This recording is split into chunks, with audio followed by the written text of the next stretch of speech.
Muy buenas tardes a todos. Ya con esta excelente presentación nos conocemos. En el día de hoy vamos a disertar el panel denominado Salud Mental y sus efectos en las relaciones de trabajo. De manera inicial, nuestra doctora estrella, quien es psiquiatra y experta en tema de salud mental, nos va a iniciar disertando la pregunta en cómo afectan los factores de riesgos psicosociales la salud mental de los trabajadores. El podio es todo suyo, doctora Gómez.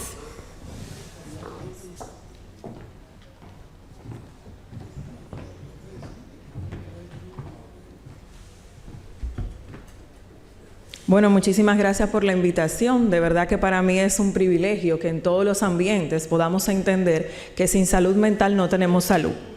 Una de mis frases favoritas de un jurista que me encanta leerlo, Santiago Nino, él dice en una de sus frases más famosas que el derecho, como el aire, está en todas partes.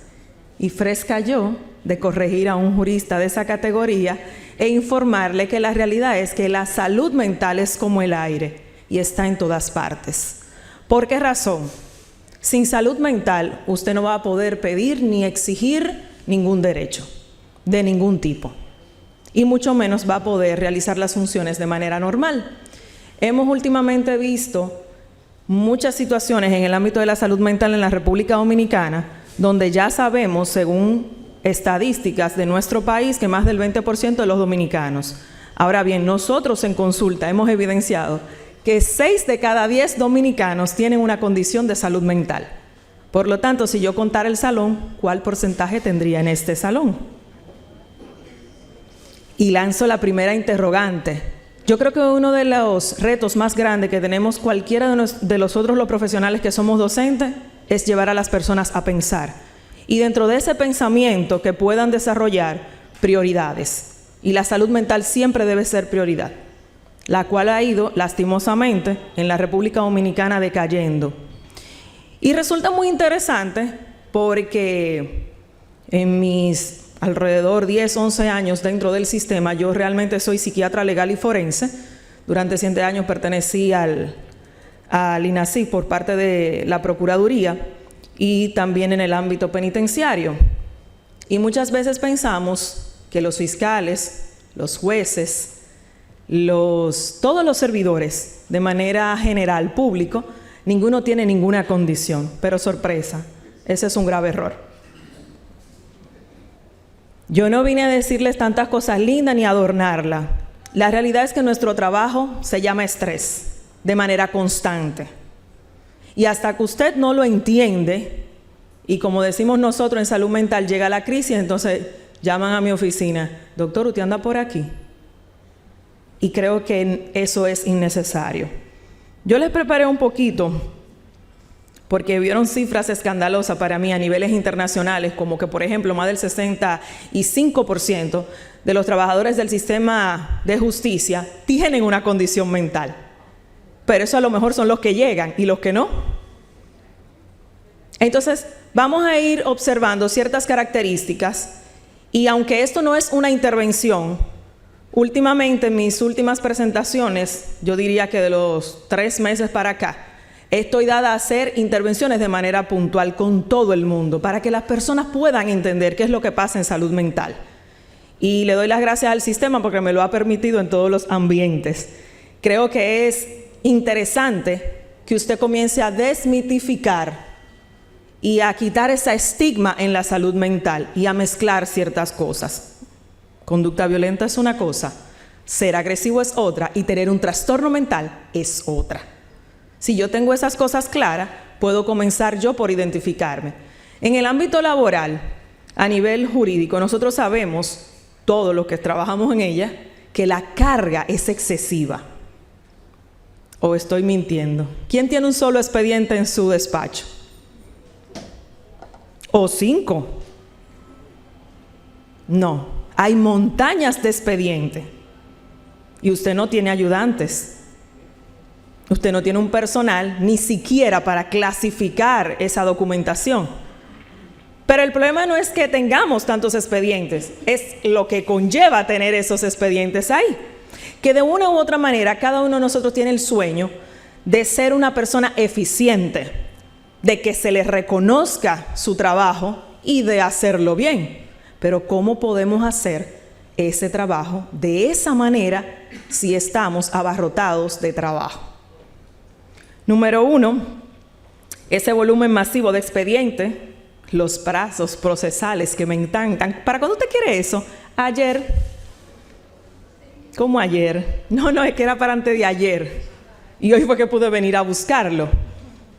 Yo espero que usted se identifique, porque el punto es que usted pueda reconocer que si alguna de estas cosas está pasando con usted, lo mínimo que usted necesita es un seguimiento por psicología para poder manejar y no llevarse a la casa todo ese estrés y que su respuesta sea agresiva y se convierta en alguna otra cosa. Porque nadie está exento a tener conductas violentas. ¿Usted pudiera repetir esa palabra conmigo? Nadie está exento. Nadie lo está. Entonces, por esa razón, cultivar el autocuidado nos va a ayudar en el ámbito laboral.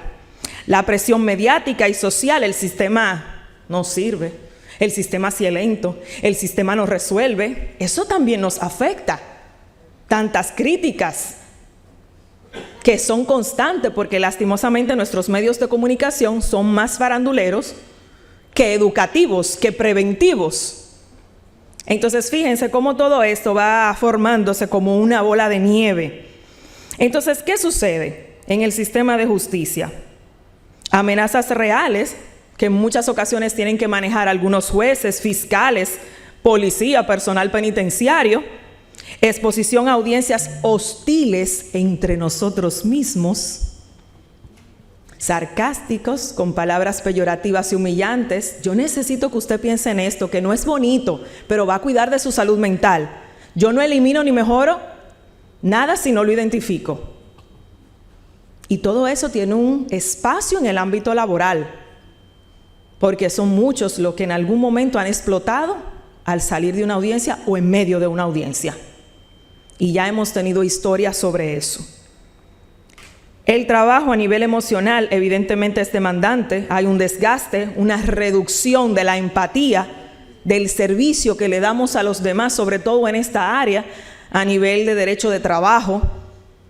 Muchas veces estamos cansados y llegó otra gente más que atender. ¿Y hasta la cuánta es? Entonces, todo este lenguaje nos habla de ese agotamiento que se va acumulando. En muchas ocasiones también hay hipersensibilidad o una desensibilidad. No le damos importancia a los casos, pero no sabemos que esa persona no está comiendo porque nosotros no estamos haciendo nada.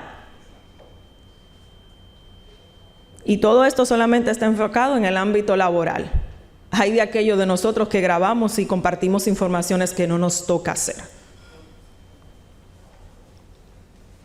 La fatiga por compasión y el trauma vicario, que también son muy frecuentes. Este tipo de fatiga por compasión es el agotamiento emocional derivado de la falta de empatía sostenida en el ámbito laboral. Todo el mundo llega quillado.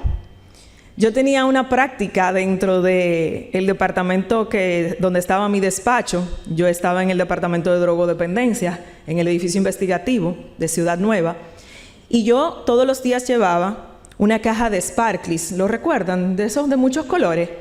Y yo llegaba a medicar a todo el mundo. Le decía, tómete tu dosis, pues con esa cara. Y terminaba en el despacho de la persona encargada del área. Y él me decía, o sea que Gómez, tú estás diciendo ahora, faltando el respeto al superior aquí, que yo estoy loco. Digo, no, que quiero que te controladito. Para buscar, en medio de aquella tensión que teníamos, algo que relajara a todo el mundo. Porque también necesitamos hacer eso. Y hoy en día no lo hacemos. El abracito va por el WhatsApp. El hola va por el WhatsApp. Pero qué bueno es dar un abrazo y sentir que la oxitocina se mueve y me estabiliza mentalmente. Fíjense cómo se va dando todo esto. ¿Cuáles son los efectos clínicos que nosotros podemos ver evidenciados en el ámbito laboral? Y aquí es donde viene lo peligroso, Porque a veces todos los compañeros sabemos que está pasando algo y tampoco se hace nada. Ay, se quitó la vida, pero ya se la quitó. ¿Qué vamos a hacer con los que están ahí, que son propensos 4 veces más a tener la misma conducta? Esa es la pregunta que sigue. Entonces, hablamos del estrés crónico o el burnout. Ahora estamos romantizando los diagnósticos porque todo el mundo habla de salud mental, pero no son los expertos para ello. No, el burnout termina con usted.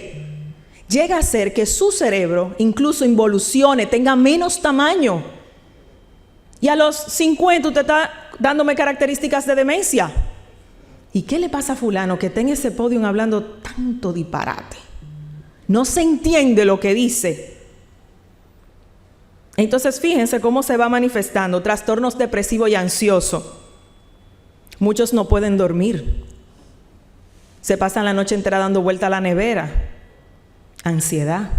Se ponen nerviosos conociendo la materia. Entonces fíjense cómo todo eso se va dando. Trastornos adaptativos, riesgo suicida. Y eso me sorprendió muchísimo, porque dentro de todas las categorías que hay un riesgo muy alto en los servidores públicos del sistema de justicia. Lo que significa, por lo anterior dicho, que tenemos que prestar aún mayor atención. Señales importantes que puedo irle dando a su compañero, que usted lo vea en esa, vamos a decir, pasando por ese proceso, o que usted mismo pueda tener irritabilidad, llanto de la nada.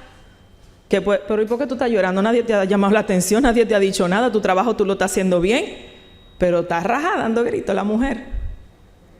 Podemos ver olvidos, indecisión, falta de concentración, mucho dolor de cabeza, cefaleas intensa, mucho, me duele la cabeza. ¿Y por qué tú no vas hoy? Porque me duele la cabeza.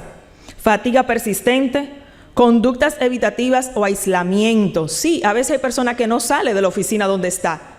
Y él vino, pero yo no lo he visto en el día entero. ¿Qué está pasando? La conducta siempre habla. Por eso es que en salud mental tenemos que tener una cultura preventiva antes de esperar el final, pero debemos crear vínculos. Debemos pasar por el compañero. Óyeme, pero tú no has llegado, tú siempre llegas temprano. Y eso lo hemos perdido en todos los ambientes. Y este sobre todo es un ambiente hostil en muchísimas ocasiones. Nosotros, tanto los psiquiatras como los psicólogos, no trabajamos con locos. Eso es estigma y es un mito.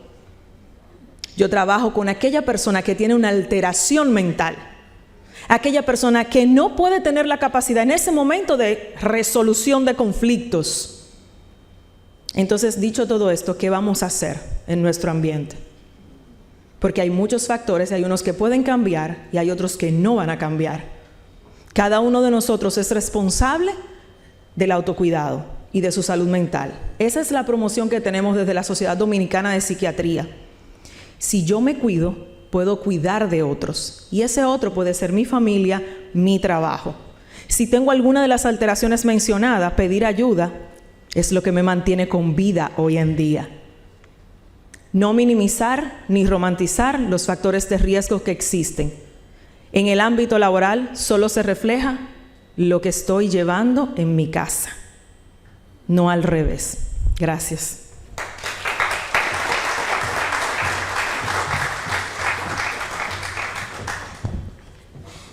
Magistral. Ahora vamos a dar paso a la distinguida licenciada de la Cruz, que nos va a hablar del marco jurídico en las cuales las responsabilidades de los empleadores forman parte de la protección de la salud mental de sus subordinados.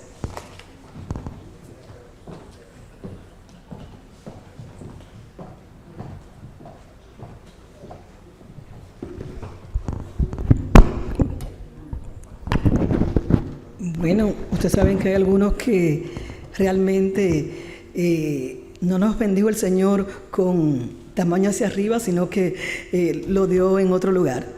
Muy buenas tardes a todos. En primer lugar, dar las gracias a la asociación por tomarnos en cuenta para compartir con ustedes en este congreso tan importante.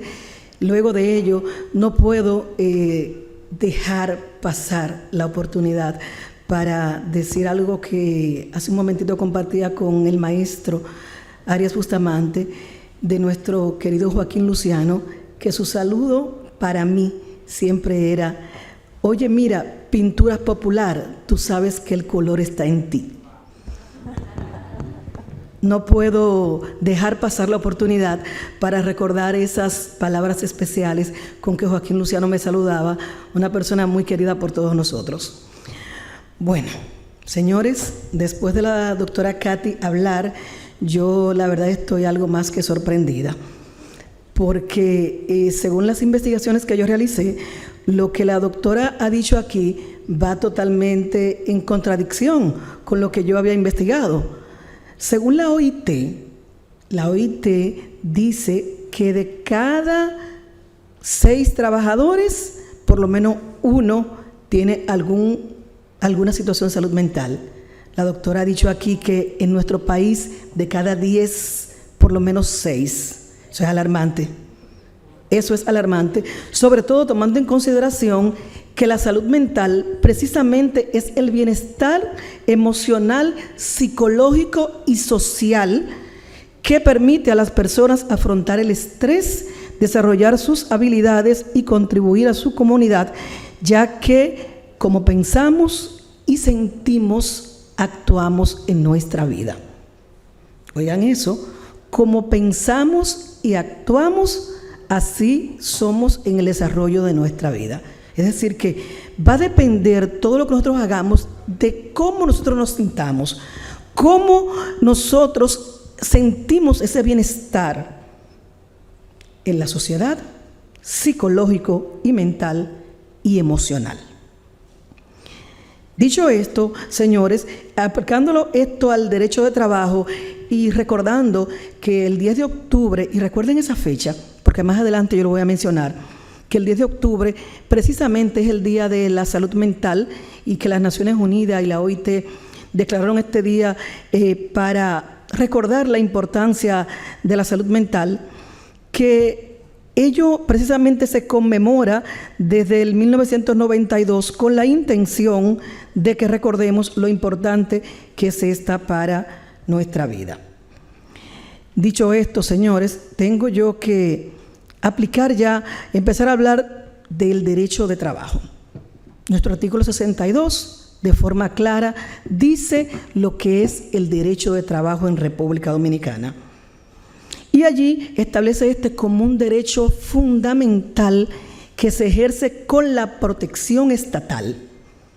Es decir, el Estado tiene la obligación de garantizar que este derecho fundamental se encuentre garantizado en su cumplimiento a las reglas de garantía a los derechos fundamentales.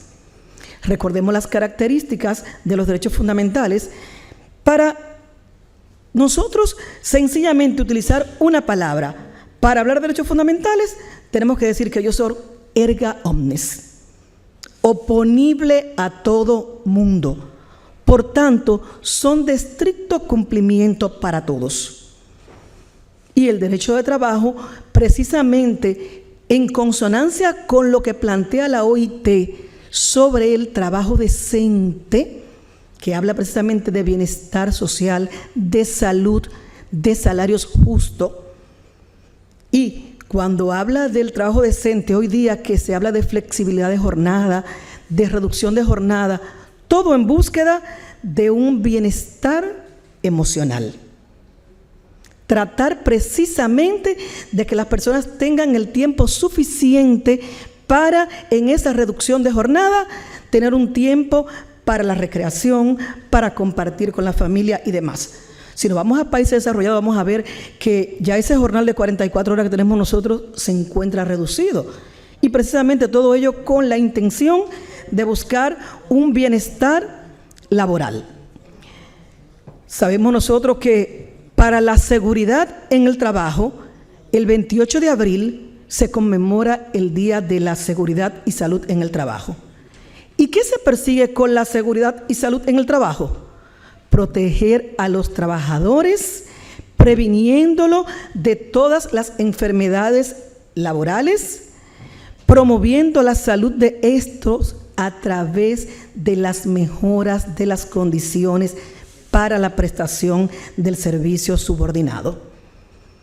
¿Y cómo hacemos esto?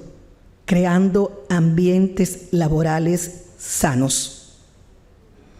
Solamente con la creación de ambientes laborales sanos podremos nosotros decir que hay seguridad y salud en el trabajo. En nuestro país nosotros hablamos de seguridad e higiene y salud en el trabajo en el reglamento 522. Sin embargo, si nosotros nos enfocamos en el tema de la salud mental de manera clara, no tenemos nosotros una normativa que establezca esto. Ahora, en el proyecto de modificación al Código de Trabajo, que recién se aprobó en el Senado el 21 de octubre, se modificaron algunos artículos, se incluyeron algunos ordinales y se modificaron otros, ampliando el artículo 46, que establecía allí los malos tratos. Se hablaba allí de acoso sexual. Sin embargo, en nuestra normativa, en ningún lado se hablaba del acoso laboral. Que el acoso laboral es precisamente la figura a tomar en cuenta en el derecho de trabajo cuando hablemos de problemas de salud mental, el cual, dicho sea de paso, la Ley 87-01 no lo considera una enfermedad. Lo incluye dentro de las ARL y le da un tratamiento, como yo le voy a explicar más adelante. Sin embargo, tanto el acoso laboral, del que devienen un sinnúmero de consecuencias, como el burnout, del que hablaba la doctora, que no es más que el estrés extremo que todos hoy día andamos deambulando y vamos a buscar algo y de repente decimos, ¿qué fue lo que fui a buscar? ¿Se me olvidó? Hoy todos estamos envueltos en ese bienestar emocional, social, que todos debemos tener. Todos andamos perdidos en él, porque precisamente estamos arropados. Y este acoso laboral como figura principal preponderante en el derecho de trabajo hace que haya un estallido de violencia a nivel general. No hay forma de que un trabajador que esté laborando y prestando servicio en esas condiciones pueda él desarrollarse a lo externo con el bienestar emocional que requiere la salud mental. Dicho esto, tengo que mencionar el jus variandi. El empleador goza en virtud de nuestra normativa laboral, específicamente los artículos 37, 41 y 62, de ciertas facultades y derechos a modificar ciertos aspectos del contrato de trabajo.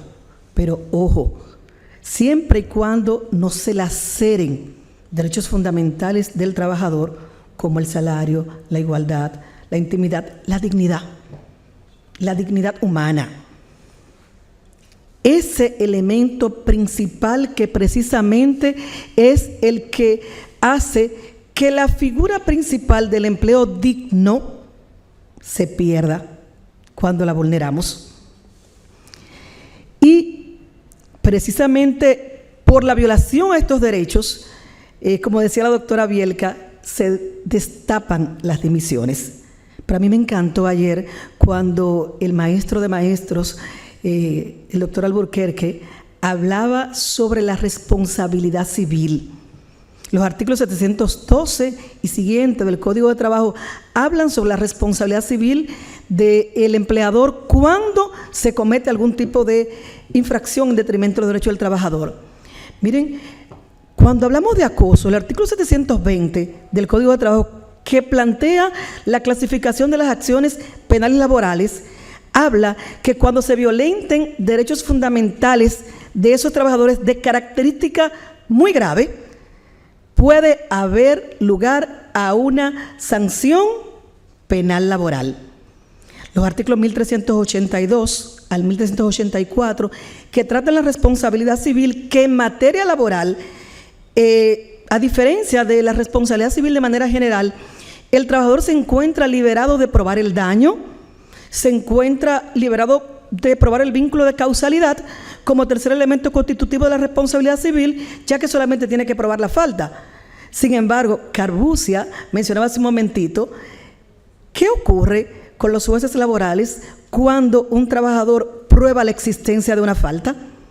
¿Qué pasa con las indemnizaciones cuando se prueba real y efectivamente que ha habido algún tipo de violación a esos derechos fundamentales? Pues claramente que las indemnizaciones son irrisorias. Definitivamente son irrisorias. Dicho esto, yo ya el tiempo me dicen que concluyó. Yo quiero brevísimo decir solamente, para cerrar, sin dejar de mencionar que cuando hablamos de acoso tenemos nosotros que enmarcarnos en el convenio 190, que lo que persigue es la garantía a que no haya violencia en el ambiente laboral, y que precisamente nuestro país lo va a ratificar el 10 de octubre del 2026, que es Día de la Salud Mental, según la agenda de la OIT. Entonces, voy a cerrar simplemente diciendo, para que esto quede en el ánimo de todos ustedes, dos cosas. Primero, que en el proyecto de modificación del Código de Trabajo ya está el acoso, gracias a SODOAL. Y segundo, decir sencillamente que en el taller que hubo en el Senado el pasado lunes por tratando el tema de la violencia, Miguel Lorento decía que qué pena que el lugar donde debíamos estar más seguros era en casa, y que precisamente ese era el lugar donde estábamos más vulnerables a poder recibir violencia. Con esto, sencillamente, yo les quiero decir a ustedes que cuando la gente va a trabajar, no debería tener que dejar su corazón en la casa. La responsabilidad de construir espacios de trabajos dignos y seguros es un compromiso de todos. Buenas tardes.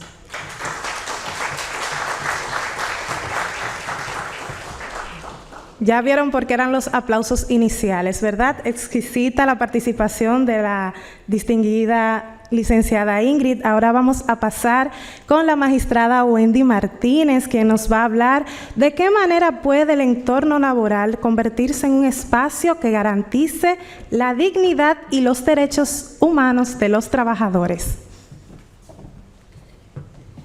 Buenas tardes, muchísimas gracias a los organizadores de este evento, en especial al profesor Arias Bustamante y todo su equipo de trabajo en la asociación, que nos ha invitado a compartir con ustedes en esta tarde algunas experiencias, conocimientos y habilidades en materia de salud y ambiente de trabajo. Fíjense, coincido plenamente con la exposición de la doctora Katy Gómez respecto al aspecto muy puntual de la salud mental de los operadores del sistema de justicia. Los operadores del sistema de justicia están dentro de las profesiones u oficios de mayor riesgo de salud, junto con los médicos, junto con los curas. Sí, somos los que llevábamos la mayor carga espiritual, como ella señalaba, por la responsabilidad social, por el compromiso de garantía y reconocimiento de derechos, etcétera. Por eso le voy a agradecer que ha puesto un énfasis especial en su exposición respecto a este tema, que trata de ser invisibilizado por las instituciones por el mito de que los sacerdotes, los jueces, los políticos tienen una presunción de cordura y de salud mental que no necesariamente tiene que corresponderse con la realidad. Para el día de hoy, y como yo no conozco la brevedad y todos lo saben, he decidido, sí, lo confieso, así descaradamente, como no le conozco la brevedad en materia académica. He decidido escribir algo para tocar todos los puntos que realmente me interesa, que no se me queden fuera de agenda, y luego ya en la libertad de la sección de preguntas y respuestas, entonces compartimos todas aquellas cosas que nos surjan y que ya tenemos integrado dentro de nuestras inquietudes y que queremos compartirla con ustedes. La salud mental es un componente esencial del bienestar humano y la condición indispensable para el desarrollo sostenible y la productividad. Sin salud mental no hay desarrollo, no hay crecimiento económico, no hay productividad. Por tanto, la salud mental es un tema esencial para el derecho del trabajo y la seguridad social. En el ámbito laboral, esta dimensión se convierte en un factor estructural que determina la calidad de las relaciones humanas, el clima organizacional y la eficiencia económica. Según la Organización Mundial de la Salud, en su informe del 2022, la salud mental implica un estado de bienestar que permite a las personas afrontar tensiones en la vida, trabajar de manera productiva y contribuir positivamente a su entorno. Fíjense que son varios aspectos que dependen de nuestra salud mental en el entorno laboral y económico. El vínculo entre trabajo y salud mental, por tanto, es bidireccional. Las condiciones laborales, por un lado, afectan la estabilidad emocional y psicológica y, a su vez, el estado mental influye en la comunicación, la motivación y el desempeño. De modo que se trata de una situación integral donde lo que yo tengo en mi vida privada incide en lo que doy en mi vida laboral y lo que yo tengo en mi vida laboral también incide en lo que yo tengo, doy y realizo en mi vida privada. La Organización Mundial de la Salud y la Organización Internacional del Trabajo estiman que más del 15% de los adultos en edad laboral experimentan algún tipo de trastorno mental. Fíjense que la doctora habló de los porcentajes y de las estadísticas en los operadores del sistema de justicia específicamente. La doctora Ingrid habló de los informes única y exclusivamente de la OIT respecto a trabajadores específicamente. Y este informe conjunto de la Organización Mundial de la Salud y de la OIT estiman que en total de todos los adultos en edad laboral, el 15% experimentan un trastorno mental y que la ansiedad y la depresión generan pérdidas anuales de productividad equivalente a $1 billón. Es mucho dinero. ¿Cuáles son los marcos teóricos que sustentan la salud mental o los marcos regulatorios de la salud mental en el entorno laboral? Hay diversos modelos teóricos que han explicado las causas y las consecuencias del estrés laboral y su relación con la salud mental. Tenemos, por ejemplo, el modelo de demanda-control de Karasek de 1979 que plantea que el estrés laboral aumenta cuando las demandas del trabajo son altas y el nivel de autonomía o control del trabajador es bajo. El modelo esfuerzo-recompensa de Cieregris de 1996 sostiene que el desequilibrio entre el esfuerzo que se invierte y las recompensas recibidas genera frustración y agotamiento emocional, que ustedes van a ver en mis escritos, en los artículos que he escrito con relación a lo que es la dignidad de los jueces y el trabajo de los jueces y el estatuto de trabajo de los jueces en República Dominicana. Ustedes van a ver que yo pongo mucho énfasis cuando escribo en el tema de una recompensa en el sistema de carrera judicial adecuada con el nivel de esfuerzo, que es lo que contempla la Constitución de la República como triple modelo de evaluación: antigüedad, capacidad y capacitación o mérito. Por otro lado está la teoría de la conservación de recursos de Hodford de 1989, que describe el estrés como resultado de la pérdida o amenaza de pérdida de recursos personales, sociales o materiales, cosa que todos hemos vivido en algún momento de de nuestras vidas, lógicamente, como personas adultas trabajadoras. El modelo de demandas, recursos laborales, que según Becker y Demerouti, integran los enfoques anteriores y señalan en su teoría del 2007 que las demandas excesivas generan desgaste, mientras que los recursos, autonomía, apoyo social, reconocimiento, protegen y motivan, que es también un tema que ustedes me han visto manejar en audiencia cuando trato en la administración de la justicia digital de buscar un equilibrio donde jueces y abogados estemos todos en la misma página, llevando cada proceso a su nivel, pero sin dejar de implementar las reformas. Aprovecho este momento para decir que dentro de ese mismo estadio de cosas, cuando se preguntó hace unos minutos sobre la doctora Bierka, sobre las audiencias virtuales, la Corte de Trabajo del Distrito Nacional en la presidencia, que la estoy ocupando yo en estos momentos, está celebrando audiencias virtuales 2 o un día a la semana y audiencias presenciales 1 día a la semana, los lunes. Se instruyó en junio a las 2 salas a que fijaran audiencias virtuales 1 día a la semana. Todavía eso no ha sido posible, no por falta de recursos, porque también se mandó a habilitar todo el sistema de la Corte para las audiencias virtuales y para la comodidad de los abogados, sino porque, así como se señala que hay resistencia de parte de los abogados, yo puedo dar testimonio de que la resistencia que está afuera es mucho menor que la resistencia que está adentro, porque celebro audiencia 2 días a la semana virtual y los abogados me piden las audiencias virtuales. Entonces, mi experiencia en ese sentido es que la resistencia es más pesada dentro que fuera. También está el informe de la OMS del 2019 que incorporó el síndrome de Burnet, que ya está referido en otras exposiciones.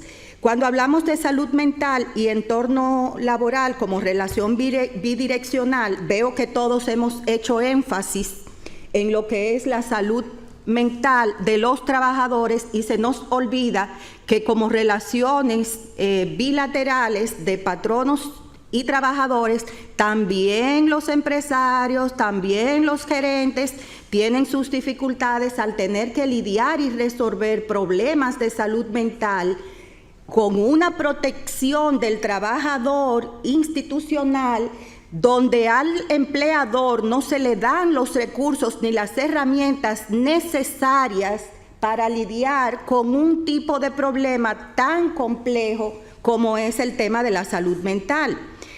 En ese sentido, no voy a hacer alusión en este momento a lo que serían las consecuencias de la violación a la protección de la salud mental y la dignidad humana en la legislación, y solo les diré que en el Código de Trabajo, que se encuentra todavía en discusión, tenemos algunas novedades como la definición de riesgos psicolaborales, incluyendo el estrés, el acoso, la violencia, el síndrome de Burnout y las formas de gestión inadecuada que afecten la dignidad del trabajador. Fíjense que no se habla nada del empleador, obligación de evaluación periódica de clima organizacional y de los factores de riesgo psicosocial por parte de los empleadores, inclusión de acoso laboral y sexual.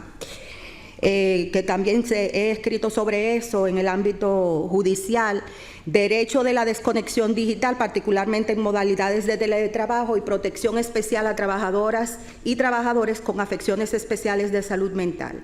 Los entornos virtuales también tienen sus propias complicaciones a nivel de salud emocional, de salud mental y salud psicológica, que son 3 departamentos distintos de una misma cuestión.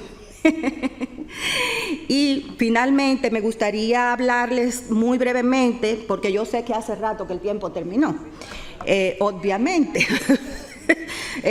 sobre simplemente plantearle una inquietud que es el tema de salud en el trabajo con perspectiva de género. Las mujeres tenemos situaciones particulares que nos hacen más vulnerables a las situaciones de salud mental y que requieren de una protección integral que incluye medidas de protección, de conciliación de vida laboral, familiar y privada, con la vida laboral. Y esto no puede hacerse única y exclusivamente verificando jornadas de trabajo, sino también analizando posibilidades de trato diferenciado dentro de las políticas laborales de las empresas, del Ministerio de Trabajo y, lógicamente, dentro de una cultura de perspectiva y discurso de género dentro del Poder Judicial que nos permita ver a las mujeres trabajadoras como una parte particular y especial que amerita que sea vista de una manera distinta al resto de los trabajadores, atendiendo a su situación sociocultural y económica. Muchísimas gracias.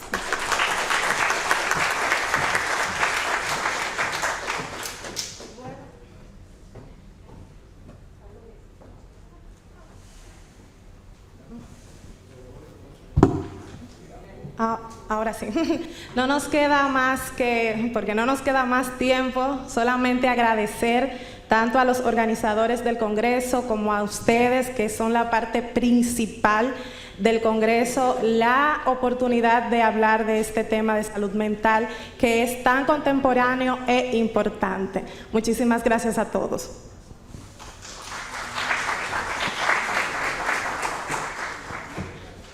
En lo que termina la foto, agradecemos a nuestra moderadora, Javiela, gracias a Catherine Gómez, Ingrid, la magistrada, muchas gracias por esta mesa.